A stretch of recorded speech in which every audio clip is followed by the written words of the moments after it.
Assalamualaikum warahmatullahi wabarakatuh. Perkenalkan, nama saya Agung Raka Agustinaya, NPM 22411157, kelas MMJ 22C. Di sini saya akan menjelaskan materi 1, yaitu tentang memahami konsep dasar dan peranan MSDM dalam organisasi. Pengertian MSDM. Manajemen sumber daya manusia merupakan salah satu bidang dari manajemen umum seperti manajemen keuangan, manajemen pemasaran, dan manajemen operasi.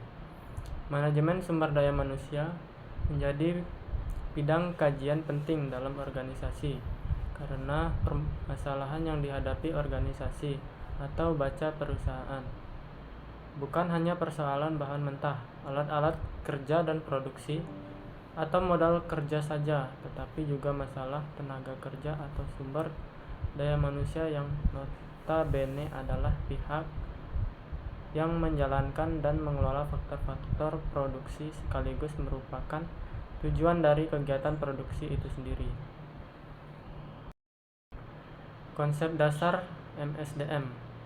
Setiap organisasi pada umumnya sangat memerlukan adanya sumber daya manusia karena bagi organisasi, sumber daya manusia merupakan aset paling berharga yang dimilikinya.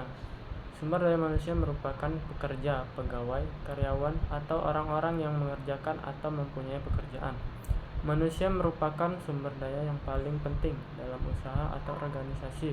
Untuk mencapai keberhasilan sumber daya manusia, menunjang organisasi dan bakat, karya, dorongan atau motivasi, kreativitas, dan juga inovasi. Meskipun aspek teknologi dan aspek lainnya telah sempurna dalam organisasi tersebut, tapi sulit mencapai tujuan-tujuan yang telah ditetapkan sebelumnya. Unsur manusia tetap sangat penting dan dibutuhkan. Suatu lembaga pasti akan menghadapi sebagai permasalahan sumber daya manusia yang kompleks. Maka dari itu diperlukan adanya pengelolaan mengenai manajemen sumber daya manusia. Dalam implementasinya, manajemen sumber daya manusia melakukan kegiatan yang dapat mendukung tercapainya tujuan dari suatu lembaga atau instansi. Peran MSDM. Sumber daya manusia merupakan sumber keunggulan daya saing yang mampu menghadapi berbagai tantangan dibandingkan dengan keunggulan daya saing sumber daya lain. Sumber daya lain tersebut misalnya teknologi produk, proses produk dengan pekerjaan waktu. Dengan saing sumber daya lain itu akan menjadi produk tradisional dan konvensional.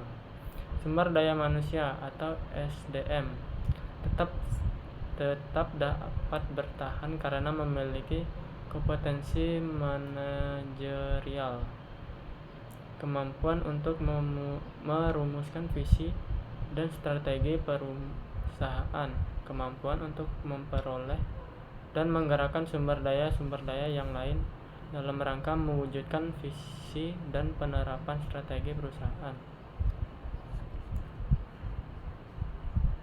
Menurut Saijipto tahun 1996, ada 3 prinsip pengelolaan sumber daya manusia yang efektif dan efisien, antara lain: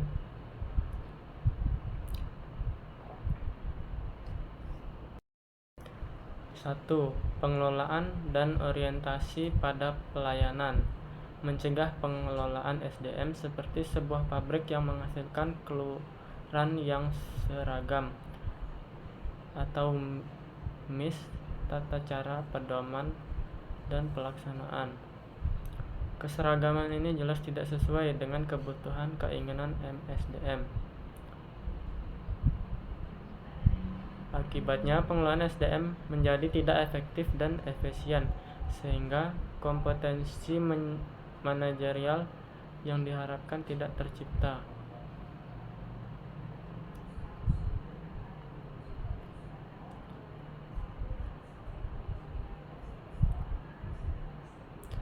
2. pengelolaan yang diberikan kesempatan seluas-luasnya kepada SDM untuk berperan serta aktif dalam perusahaan.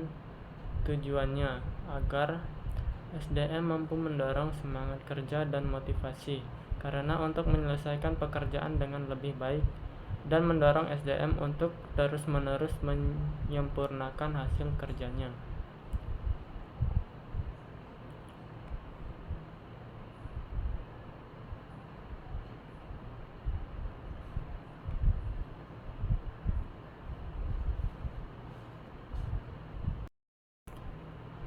Yang ketiga, pengelolaan sumber daya manusia yang mampu menumbuhkan jiwa entrepreneur dalam diri setiap individu di perusahaan.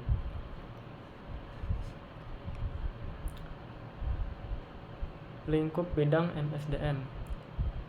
1. Bidang perencanaan sumber daya manusia yaitu meliputi kegiatan perencanaan kualitas dan kuantitas sumber daya manusia, serta kegiatan perencanaan pekerjaan bagi SDM pada kegiatan bidang perencanaan kualitas dan kuantitas SDM. Ketidakpastian karena sifatnya dinamis dalam lingkungan perusahaan akibat pengaruh perkembangan teknologi. 2. Bidang penempatan sumber daya manusia yaitu bidang yang melaksanakan rekrutmen, seleksi, dan menempatkan sumber daya manusia. Proses pelaksanaan dimulai dengan kumpulan pelamar yang telah memenuhi kualifikasi yang telah ditetapkan perusahaan. Selain itu,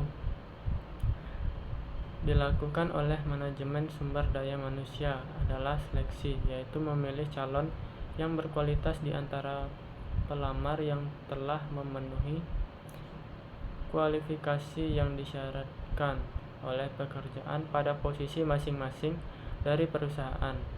3. Pengembangan sumber daya manusia yaitu pengembangan karir SDM berkualitas dengan penggunaan jalur karir dalam posisi atau jabatan yang mungkin diduduki oleh seorang pegawai mulai dari jabatan terendah hingga tingkatan teratas dalam struktur organisasi. Pengembangan manajemen sumber daya manusia memiliki dua macam yaitu A. Jalur karir tradisional yaitu jalur kenaikan jabatan yang lebih tinggi, pindah atau transfer ke jabatan yang memiliki tingkatan yang sama sebagai penghargaan atau atas kinerja SDM. B. Jalur karir inovatif yaitu jalur kenaikan jabatan vertikal ke atas untuk memberikan pengalaman dan kesempatan yang sebanyak-banyaknya kepada SDM sampai ke posisi puncak. Sekian presentasi dari saya akhiri. Wassalamualaikum warahmatullahi wabarakatuh.